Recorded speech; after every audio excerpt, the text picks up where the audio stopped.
우리는 지난 시간 로마서와 갈라디아서를 통해 복음의 핵심 진리, 즉 구원은 율법의 행위가 아닌 오직 은혜, 오직 믿음으로만 받는다는 위대한 선포를 묵상했습니다. 바울은 이 흔들릴 수 없는 교리의 기초를 세웠습니다. 그러나 이 위대한 진리가 실제 인간들이 모인 공동체 안에서 어떻게 적용되고 살아내야 하는지에 대한 질문이 남아 있습니다. 만약 로마서가 무엇을 믿어야 하는가에 대한 가장 완벽한 교과서라면 이제 우리가 탐구할 고린도전서는 어떻게 살아야 하는가에 대한 가장 치열하고 실제적인 목회 현장의 지침서입니다. 이 새로운 여정에서 우리는 바울이 세운 교회 중 가장 은사가 많았지만 동시에 가장 문제가 많았던 고린도 교회로 나아갑니다. 바울의 애끓는 심정이 담긴 이 두 통의 편지를 통해 우리는 오늘날 교회가 겪는 수많은 문제들의 원형을 발견하고 그 문제들을 오직 복음의 능력으로 해결해 나가는 사랑 안에서의 질서라는 성경적 가치관을 배우게 될 것입니다. 우리는 먼저 고린도전서가 쓰인 배경, 즉 고린도라는 도시를 이해해야 합니다. 고린도는 로마 제국의 아가야 속주의 수도로서 당대 최고의 상업적, 문화적 중심지였습니다. 동쪽의 겐그레아 항구와 서쪽의 레기온 항구를 통해 지중해 무역을 독점했던 이 도시는 엄청난 부와 사치를 누렸습니다. 그러나 그 풍요로움의 이면에는 극심한 도덕적 타락이 자리 잡고 있었습니다. 도시의 언덕 위에는 아프로디테 신전이 있었고 수천 명의 여사제들이 종교적인 매춘을 행했습니다. 당시 고린도인처럼 살다라는 말은 성적으로 방탕하게 살다는 뜻으로 통용될 정도였습니다. 또한 고린도는 수많은 철학 사상이 경합을 벌이던 지적인 교만의 도시였습니다. 그들은 화려한 웅변술과 철학적 지혜를 최고의 가치로 여겼습니다. 바울은 2차 선교 여행 당시 바로 이 도시 한복판에서 1년 6개월을 머물며 교회를 개척했습니다. 문제는 바울이 떠난 후 이 화려하고 세속적인 도시의 가치관이 교회 안으로 물밀듯이 밀려 들어왔다는 것입니다. 교회는 세상과 구별되어야 했지만 오히려 교회가 세상을 닮아가기 시작했습니다. 고린도 교회는 성령의 은사가 풍성했지만 그 은사를 질서 없이 사용하며 혼란에 빠졌습니다. 그들은 복음을 받아들였지만 여전히 세상의 방식으로 생각하고 행동했습니다. 바울이 고린도전서를 쓰게 된 첫 번째 이유는 바로 교회의 심각한 분열과 파당 문제였습니다. 고린도전서 1장에서 바울은 근심 가득한 소식을 전해 듣습니다. 내 형제들아, 글로에의 지편으로 너희에 대한 말이 내게 들리니 곧 너희 가운데 분쟁이 있다는 것이라. 내가 이것을 말하거니와 너희가 각각 이르되 나는 바울에게, 나는 아볼로에게, 나는 게바에게, 나는 그리스도에게 속한 자라 한다는 것이니 이것이 어찌 된 일입니까? 그들은 복음의 본질이신 그리스도가 아니라 복음을 전한 전달자를 추종하며 파벌을 나누기 시작했습니다. 왜 이런 일이 벌어졌을까요? 그들은 고린도의 세속적 가치관, 즉 지혜와 웅변술에 대한 숭배를 교회 안으로 그대로 가져왔습니다. 학식이 높고 웅변에 능했던 아볼로를 따르는 파, 교회의 설립자이자 사도인 바울을 따르는 파, 예루살렘 교회의 기둥이자 예수님의 수제자였던 게바를 따르는 파로 나뉘어 서로의 지도자를 자랑하며 다툰 것입니다. 심지어 나는 그리스도에게 속했다는 파는 이 모든 인간 지도자를 거부한다는 명목으로 또 다른 영적인 교만에 빠져 있었습니다. 이 교만하고 어리석은 분열 앞에 바울은 인간의 지혜가 아닌 세상이 가장 어리석게 여기는 십자가의 도를 선포합니다. 십자가의 도가 멸망하는 자들에게는 미련한 것이요 구원을 받는 우리에게는 하나님의 능력이라. 유대인은 표적을 구하고 헬라인은 지혜를 찾으나 우리는 십자가에 못 박힌 그리스도를 전하니 유대인에게는 거리끼는 것이요 이방인에게는 미련한 것이로되 오직 부르심을 받은 자들에게는 하나님의 능력이요 하나님의 지혜니라. 고린도 교인들은 지혜를 자랑했지만 바울은 하나님의 어리석음처럼 보이는 십자가를 자랑했습니다. 그들은 인간 지도자를 내세웠지만 바울은 오직 십자가에 못 박히신 그리스도 외에는 아무것도 알지 아니하기로 작정했다고 선포합니다. 바울은 이 분열의 뿌리가 세속적인 가치관에 있음을 꿰뚫어 보았습니다. 그는 나는 심었고 아볼로는 물을 주었으되 오직 하나님께서 자라나게 하셨나니 라고 말하며 모든 지도자는 그저 하나님의 밭을 가는 동역자일 뿐 모든 영광은 하나님께만 돌려져야 함을 역설합니다. 고린도 교회의 첫 번째 문제는 그들의 가치관이 인간 중심이었고 바울의 해결책은 십자가 중심, 하나님 중심이었습니다. 바울이 고린도 교회로부터 들은 충격적인 소식은 단지 지적인 교만과 분열의 문제만이 아니었습니다. 복음이 주는 자유를 세속적인 방종으로 오해한 탓에 교회는 도덕적으로 심각하게 병들어가고 있었습니다. 고린도전서 5장에서 바울은 그가 들은 가장 끔찍한 스캔들을 질타합니다. 그것은 바로 교회 안에 아버의 아내를 취한 근친상간의 죄악이었습니다. 이것은 당시 이방 사회에서도 상상하기 힘든 극악무도한 범죄였습니다. 그러나 바울을 더욱 경악하게 한 것은 죄 그 자체가 아니라 그 죄를 대하는 고린도 교회의 태도였습니다. 그들은 이 죄악을 보고도 통탄히 여기거나 슬퍼하지 않았습니다. 오히려 그들은 영적인 지식과 자유를 가졌다는 교만함 속에서 그러한 죄인을 용납하는 자신들의 관용을 자랑하고 있었던 것으로 보입니다. 이 끔찍한 영적 무감각 앞에서 바울은 단호한 처방을 내립니다. 이런 일을 행한 자를 너희 중에서 쫓아내라. 그는 그를 사탄에게 내주었으니 이는 육신은 멸하고 영은 주 예수의 날에 구원을 받게 하려 함이라고 말합니다. 이것은 잔인한 저주가 아니었습니다. 오히려 교회의 거룩함을 지키고 그 범죄한 자가 자신의 죄를 깨닫고 돌아오도록 하기 위한 영적인 수술이었습니다. 바울은 교회의 본질을 누룩의 비유로 설명합니다. 적은 누룩이 온 덩어리에 퍼지는 것을 알지 못하느냐? 너희는 누룩 없는 새 덩어리가 되라.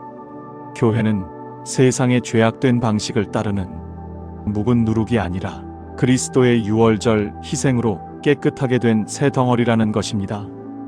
이 가르침은 우리에게 교회의 성결이라는 중요한 가치관을 제시합니다.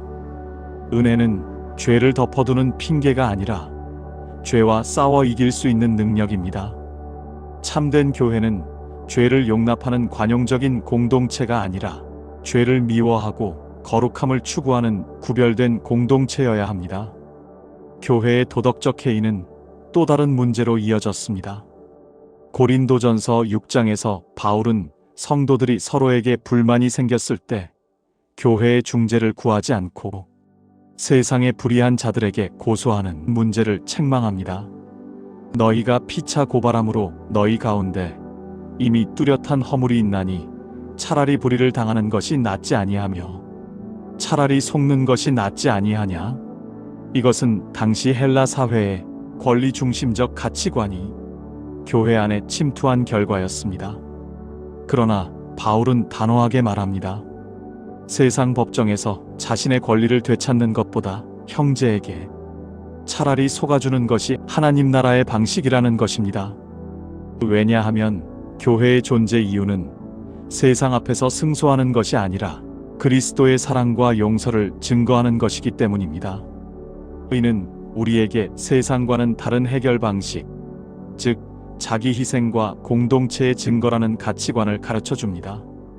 바울은 이 모든 도덕적 해이의 뿌리에 고린도 교인들이 즐겨 사용했던 모든 것이 내게 가하니라 라는 구호가 있음을 간파했습니다.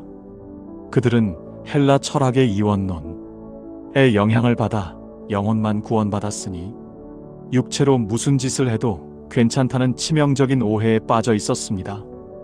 이 위험한 생각에 맞서 바울은 기독교 신앙의 가장 위대한 모미신학을 선포합니다. 첫째, 몸은 주님을 위한 것입니다. 몸은 음란을 위하여 있지 않고 오직 주를 위하여 있으며 해주는 몸을 위하여 계시느니라. 우리의 몸은 영혼의 감옥이 아니라 주님께서 거하시고 주님을 섬기기 위한 거룩한 도구입니다. 둘째, 우리의 몸은 부활할 것입니다. 하나님이 주를 다시 살리셨고 또한 그의 권능으로 우리를 다시 살리시리라. 우리의 몸은 썩어 없어질 존재가 아니라 그리스도처럼 영광스럽게 부활할 존귀한 존재입니다. 셋째, 우리의 몸은 그리스도의 지체입니다. 너희 몸이 그리스도의 지체인 줄을 알지 못하느냐? 넷째, 그리고 가장 중요한 선언입니다. 너희 몸은 너희가 하나님께로부터 받은 바 너희 가운데 계신 성령의 전인 줄을 알지 못하느냐? 이것은 고린도인들에게 가히 혁명적인 선언이었습니다. 하나님의 영이 거하시는 성전은 더 이상 예루살렘의 돌 건물이 아니라 바로 예수를 믿는 성도의 몸이라는 것입니다. 이 진리로부터 바울은 그리스도인의 삶의 대헌장을 선포합니다. 너희는 너희 자신의 것이 아니라 값으로 산 것이 되었으니 그런즉 너희 몸으로 하나님께 영광을 돌리라. 이것이 바로 자유에 대한 고린도 교회의 오해를 바로잡는 성결한 청지기 의식이라는 가치관입니다. 우리의 몸은 내 것이 아닙니다. 그것은 예수 그리스도의 피라는 값을 치르고 사신 주님의 소유입니다. 그러므로 우리는 더 이상 내 몸을 내 마음대로 사용할 권리가 없으며 오직 그 몸의 주인이신 하나님께 영광을 돌리기 위해 거룩하게 사용할 책임만이 있을 뿐입니다. 교회의 거룩함을 무너뜨리는 심각한 죄의 문제들을 다룬 바울은 이제 고린도 교인들이 편지를 통해 질문했던 일상의 구체적인 문제들로 시선을 돌립니다. 그는 먼저 7장에서 결혼과 독신, 이혼과 재혼의 문제에 대해 다루며 각자의 부르심 안에서 주님을 섬길 것을 권면합니다. 그리고 8장부터 10장까지 당시 고린도 교회에서 가장 뜨거운 논쟁거리였던 우상의 제물 문제에 대한 심오한 가르침을 펼칩니다. 이 문제는 당시 고린도와 같은 이방 도시에서 살아가는 그리스도인들에게 피할 수 없는 현실적인 문제였습니다. 시장에서 유통되는 대부분의 고기는 신전에 바쳐졌다가 나온 것이었고 공적인 모임이나 이웃과의 식사 자리는 거의 예외 없이 우상에게 바쳐진 제물로 차려졌습니다. 이때 고린도 교회 안에는 두 그룹이 존재했습니다. 한 그룹은 소위 지식이 있는 자들이었습니다. 그들은 우상은 세상에 아무것도 아니며 또한 하나님은 한 분밖에 없는 줄 아노라는 분명한 신학적 지식을 가지고 있었습니다. 그들은 이 지식에 근거하여 우상은 어차피 아무것도 아니니 신전에 바쳐졌던 고기를 먹는 것은 우리의 자유다라고 주장했습니다. 반면에 믿음이 약한 자들이 있었습니다. 그들은 이방 종교에서 막 돌아온 지 얼마 되지 않아 우상에 대한 두려움과 과거의 습관에서 완전히 벗어나지 못한 사람들이었습니다. 그들의 양심은 여전히 우상의 제물을 먹는 것을 죄라고 여기고 있었습니다. 바로 이 갈등의 한복판에서 사도 바울은 기독교 윤리의 가장 위대한 원칙 중 하나를 선포합니다.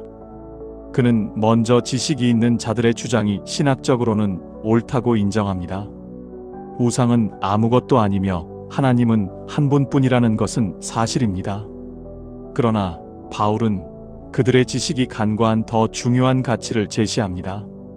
그러나 그 지식은 교만하게 하며 사랑은 덕을 세우나니 이것이 바로 바울의 가치관의 핵심입니다. 신앙생활의 기준은 내가 무엇을 아는가 또는 나에게 어떤 자유가 있는가가 아니라 나의 행동이 공동체의 덕을 세우고 형제를 사랑하는 것인가에 있다는 것입니다. 바울은 그들의 차가운 지식이 어떻게 치명적인 죄가 될 수 있는지를 논증합니다. 만약 믿음이 약한 형제가 지식이 있다고 자랑하며 거리낌 없이 우상의 제물을 먹는 당신의 자유로운 모습을 본다면 어떻게 되겠습니까? 그는 자신의 약한 양심의 거리낌을 느끼면서도 저 사람도 먹으니 괜찮겠지라며 억지로 따라하게 될 것입니다. 그렇게 되면 그는 자신의 양심을 어기는 죄를 짓게 되고 그 영혼은 실족하게 됩니다. 바울은 이 행위의 무서움을 이렇게 경고합니다. 그러면 내 지식으로 그 믿음이 약한 자가 멸망하나니 그는 그리스도께서 위하여 죽으신 형제라. 이같이 너희가 형제에게 죄를 지어 그 약한 양심을 상하게 하는 것이 곧 그리스도께 죄를 짓는 것이니라. 나의 자유가 그리스도께서 피 흘려 사신 한 형제를 멸망시키는 도구가 될 수 있다는 것입니다. 그것은 형제에게 죄를 짓는 것을 넘어 바로 그 형제의 주인이신 그리스도께 죄를 짓는 것입니다. 그러므로 바울은 자신의 결단을 이렇게 선포합니다. 그러므로 만일 음식이 내 형제를 실족하게 한다면 나는 영원히 고기를 먹지 아니하여 내 형제를 실족하지 않게 하리라. 이것이 바로 지식을 뛰어넘는 사랑을 위한 권리의 포기라는 위대한 가치관입니다.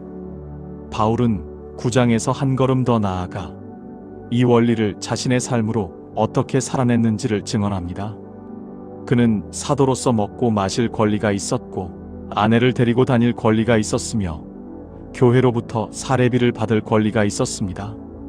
그러나 그는 아무 권리도 쓰지 아니하고 범사에 참는 것은 그리스도의 복음에 아무 장애가 없게 하려 함이로다 라고 고백합니다. 그는 복음을 위해서라면 마땅히 누릴 수 있는 모든 권리를 기꺼이 포기했던 것입니다. 그는 10장에서 이 논의를 마무리하며 고린도 교인들에게 행동의 최종 원칙을 제시합니다. 그런즉 너희가 먹든지 마시든지 무엇을 하든지 다 하나님의 영광을 위하여 하라. 나와 같이 모든 일에 모든 사람을 기쁘게 하여 자신의 유익을 구하지 아니하고 많은 사람의 유익을 구하여 그들로 구원을 받게 하라. 이것이 고린도 교회의 자유 논쟁에 대한 바울의 최종 결론입니다. 우리의 자유는 나의 만족을 위한 것이 아니라 하나님의 영광과 이웃의 구원이라는 더 큰 목적을 위해 기꺼이 제한될 수 있어야 한다는 것입니다. 바울의 시선은 이제 교회의 공적인 예배 현장으로 향합니다. 그들의 문제는 일상뿐 아니라 예배 속에서도 심각하게 드러났습니다. 성령의 은사는 풍성했으나 그들은 서로 자기를 과시하느라 질서 없이 은사를 사용하며 교회의 덕을 세우지 못했습니다. 또한 예수님의 거룩한 희생을 기념해야 할 성만찬 자리에서조차 부유한 자들은 먼저 와서 자신들의 음식을 먹고 취했으며 가난한 자들은 굶주리며 소외당하는 끔찍한 분열이 자행되었습니다. 이 모든 혼란의 뿌리에는 1편에서 지적했던 자기 중심적인 교만과 3편에서 다룬 사랑 없는 자유가 있었습니다. 바울은 이 모든 문제의 해결책으로 은사의 목적이 그 덕을 세우는 것에 있음을 강조하고 모든 은사를 아우르는 가장 위대한 길, 즉 사랑이 없이는 모든 것이 무익함을 선포합니다. 이 엄한 편지를 보낸 후 바울의 마음은 찢어지는 듯 했습니다. 그들이 회개하고 돌아올지를 노심초사하며 기다렸습니다. 그리고 마침내 기도를 통해 그들의 회개 소식을 듣고 쓴 편지가 바로 고린도 후서입니다. 이 편지는 교리적인 논증보다 한 영혼을 향한 목회자의 애끓는 눈물과 사랑, 그리고 자신의 연약함에 대한 솔직한 고백으로 가득 차 있습니다. 고린도 후서에서 바울은 여전히 자신을 비난하는 자들을 향해 참된 사도직의 본질이 무엇인지를 변호합니다. 사도의 능력은 화려한 웅변이나 세상적인 성공에 있지 않았습니다. 오히려 그 반대였습니다. 바울은 자신이 겪은 수많은 고난과 육체의 가시를 자랑하며 하나님의 가장 위대한 역설을 선포합니다. 나에게 이르시기를 내 은혜가 내게 족하도다. 이는 내 능력이 약한 데서 온전하여짐이라 하신지라. 이는 내가 약한 그때의 강함이라. 이것이 문제 많은 고린도 교회를 향한 바울의 최종적인 대답이었습니다. 고린도 교인들은 세상적인 강함과 지혜를 자랑했지만 바울은 복음 안에서 발견한 자신의 약함을 자랑했습니다. 왜냐하면 인간의 교만이 무너진 바로 그 약함의 자리에서 그리스도의 능력이 온전히 머무르기 때문입니다.